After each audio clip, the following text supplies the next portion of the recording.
হচ্ছে সকালবেলা আমার ডিউটি দেখবেন। এখন তরকারিটা গরম করছি, নিজের খাবার নিজেকে রেডি করতে হবে। মা তো নাই যে মা আমাকে রেডি করে দিবে, তাই না? আর এখন যথেষ্ট বড় হয়ে গেছি, এখন ম্যাচিউর হয়ে গেছি, নিজের কাজ নিজেকে করে খেতে হবে। কি বলেন বন্ধুরা? দেখেন তরকারিটা, কালকে তরকারি বানাইছি, দেখেন আপনারা দেখলে বুঝতে পারবেন। খেতে পারবো না, এখানে তো নাই কই মাছ। আমার চাওয়া না চাওয়াতে কোনো কিছু হবে না। আমি যখন ভাজি করি দেখেন, আমি একটু তেল বেশি দিয়ে ভাজি করি, অবশ্য চারপাশে তেল দেখেন কত বেশি। আসসালামু আলাইকুম, সবাই কেমন আছেন? সকালবেলা উঠেই দেখেন আমার তরকারি গরম করতে লেগে গিয়েছি আজকে আমি। তো দেখো সকালে উঠছি আর উঠেই এত কাজ, দেখো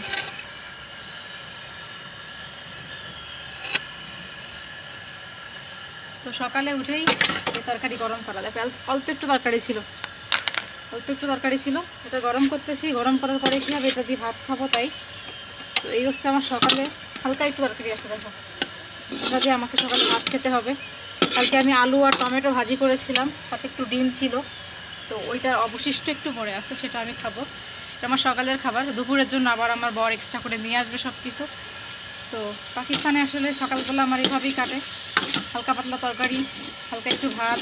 কিন্তু থালাবাটি ধোয়ার কোনো মাপ নাই, বুঝছেন? সকালবেলা উঠলেই এক গাদা থালাবাটি আমার সামনে হাজির হয়, সেগুলো আমার ধুইতে হয় সকালে উঠে।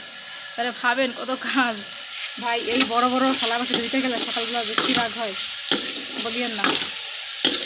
তারপর আজকে আমাদের এখানে পাকিস্তানে খুব বৃষ্টি, 2 দিন ধরে গোসল হয় না, আজকে আবার গোসল করছি। চুল একটু শ্যাম্পু করলাম, কারণ হচ্ছে যে আজকে আবার কি বলে একটু বাইরে যাব, চুলগুলো ময়লা ছিল, ধুইলাম। দেখেন এই তরকারি গরম করলাম, তো এই হচ্ছে সকালবেলা আমার ডিউটি দেখবেন। এখন তরকারিটা গরম করছি, নিজের খাবার নিজেকে রেডি করতে হবে। মা তো নাই যে মা আমাকে রেডি করে দিবে, তাই না? আর এখন যথেষ্ট বড় হয়ে গেছি, এখন ম্যাচিউর হয়ে গেছি, নিজের কাজ নিজেকে করে খেতে হবে। কি বলেন বন্ধুরা? দেখেন তরকারিটা, কালকে তরকারি বানাইছি, দেখেন আপনারা দেখলে বুঝতে পারবেন। এই তরকারি কালকে বানাইছি আমি।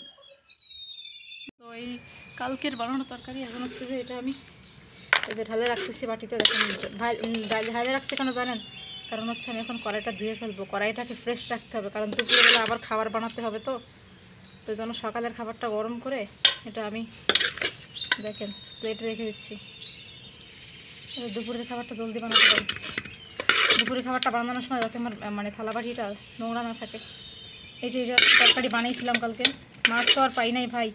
মাছ থাকলে তো এখানে চিংড়ি মাছ বা কই মাছ, কালকে অনেক মন চাচ্ছিল একটু কই মাছ খাবো, কারণ অনেক দিন হয়েছে এগুলো খাই না, একটু কই মাছ খেতে ইচ্ছা করতেছিল,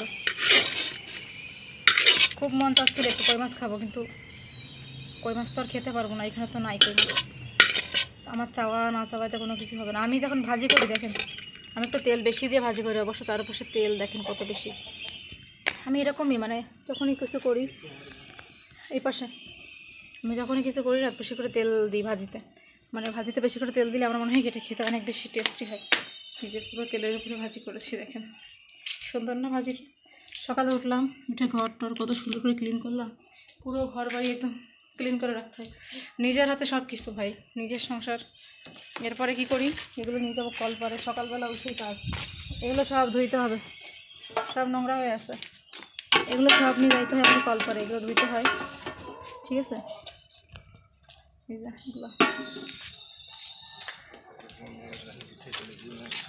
এই মুরগি মিলকে কি নেই মেলা, তো ওইগুলো উঠাইতে হবে, ধুইতে হবে, ঠিক আছে? এসছে কাজ, এতগুলো ময়লা প্লেয়ার পার্টি। তো আপনাদের কী বলবো, আপনাদের জাস্ট দেখালাম। আমি কাজ করি আর নিশ্চয় ঘুমাই শুধু সকালবেলা উঠে। আমি সকালে উঠে সব কাজ একবারে সেরে ফেলাই, নাহলে আমার ভালো লাগে না। কাজ না করতে পারলে কেমন জানি লাগে, বিরক্তি লাগে। তো আবার একবার কড়া ধরলে আবার বসতে ইচ্ছা করে না। তো এই হচ্ছে ব্যাপার। ধন্যবাদ বন্ধুরা আমার সাথে থাকার জন্য। তো ওদেরকে একটু শেয়ার করে দিলাম আমার কাজ কাম। সবাই ভালো থাকো আর বেশি বেশি করে দোয়া করবা, ইনশাল্লাহ। যাই এখন এগুলো নিয়ে কলপারে রাখতে হবে, এটা তো গরম হয়ে গেছে, তো উপায় নাই, নিলাম। এই দেখো এটা নিয়ে আমাকে রাখতে হবে যে কলপারে। দেখো কালকের কতগুলো ময়লা প্লেট বাটি এখনও পড়ে আছে এখানে, সব এখানে কলপারে ধুইতে হবে। হেরে আল্লাহ কত কাজ।